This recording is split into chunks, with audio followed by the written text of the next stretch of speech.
షడ్ దర్శనాల్లో మనం చెప్పుకోదగిన అత్యంత అద్భుతమైన దర్శనాలలో మనకు తెలిసి న్యాయం ఉంది, వైశేషికం ఉంది, అలాగే ఉత్తర మీమాంస, పూర్వ మీమాంస ఉంది, పతంజలి యోగ శాస్త్రం ఉంది, అలాగే సాంఖ్య కపిలముని రాసిన సాంఖ్య శాస్త్రం ఉంది. సో వీటన్నిటిలో ఒక అద్భుతమైన వ్యాఖ్యానం ఏంటంటే, అద్భుతమైన గ్రంథం ఏంటంటే యోగ దర్శనం, పతంజలి విరచితమైన యోగ దర్శనం.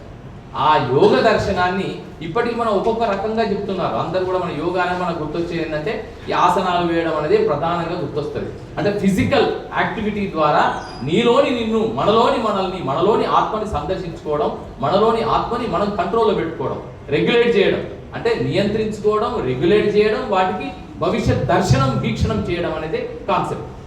సో ఈ క్రమంలో మనకు తెలిసింది ఒక యోగా అనగానే ఆసనాలే కనిపిస్తాయి. కానీ ఆసనాలు మాత్రమేనా యోగం అంటే?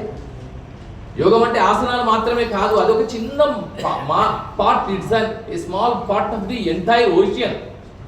ఒక మహాసముద్రం. యోగము అనేది, యోగ శాస్త్రం అనేది మహాసముద్రం అయితే అందులో ఒక అలలాంటిది మాత్రమే ఆసనాలు.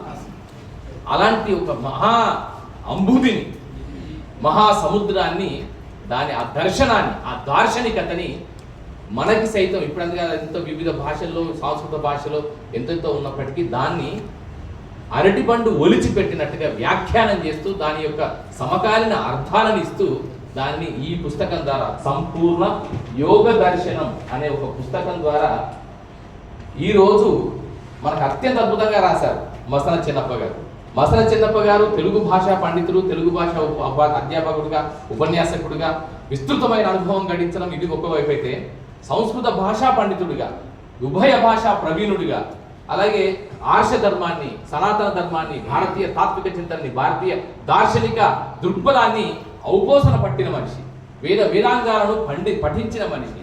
అందుకే ఆయన ఎప్పటికప్పుడు ఎన్నెన్నో ఆధ్యాత్మిక వ్యాసాలను కూడా రాశారు. చాలా అద్భుతంగా వ్యాసాలను రాశారు. ఆ ఆధ్యాత్మిక వ్యాసాలు అన్నింటిలో కనిపించే గొప్ప సత్యం ఏంటంటే వాటిలోని కాంటెంపరనేటి, అంటే సమకాలీన అంశాలకి అప్లికబిలిటీ, అది ఎంతవరకు ఉపయోగపడతాయి. ఏదో ఇప్పుడు కాలం చెల్లినవని అనుకుంటాం కదా, కాలం చెల్లినవి కావు, సార్వకాలికమైనవి. భారతీయ దార్శనికతలోని చెప్పిన అంశాలన్నీ కూడా కాలం చెల్లిన అంశాలు కావు, సార్వకాలికమైనవి, సార్వజనీనమైనవి, మానవ జీవన ప్రగతికి మెట్ల లాంటివి అనే విషయాన్ని ఎప్పటికప్పుడు తన వ్యాసాల ద్వారా ప్రజలందరికీ చేరవేస్తూ వస్తున్నవారు ఒక అద్భుతమైన వ్యక్తి, గొప్ప గ్రంథకర్త మసన చిన్నప్ప గారు. ఈరోజు ఈ పుస్తకాన్ని ఇంత చక్కగా తీసుకురావడం అనేది చాలా గొప్ప విశేషం.